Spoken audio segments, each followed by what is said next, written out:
అందరికి ఒకటే చెప్తున్నా,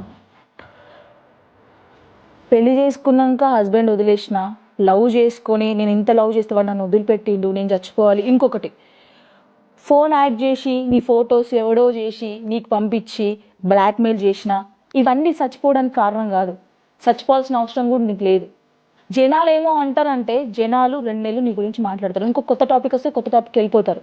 కానీ జీవితం నీది.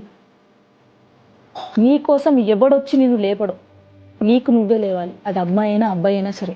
నేను ముఖ్యంగా అమ్మాయిలే చెప్తున్నా, ఏదైనా సరే ముందుకు వచ్చి మాట్లాడు. 4 గోడల మధ్యలో ఉంటే ఎవడు ఏం చేయలేడు, ఎవడు రాడు. ఫస్ట్ ఆఫ్ ఆల్ మన జీవితానికి మనమే హీరోస్, మనమే సపోర్ట్. ఎవడో వచ్చి మనని ఎడతాడు, మనం ఎదుగుతాం, ఎవడు సపోర్ట్ చేయడు. నీ చేయితో నువ్వే నీ జీవితాన్ని తట్టుకొని ముందుకు రా. నువ్వు సింగర్ అవుతావా, డాన్సర్ అవుతావా, చదువుకుంటావా, యాక్టర్ అవుతావా, ఏదైనా నువ్వే.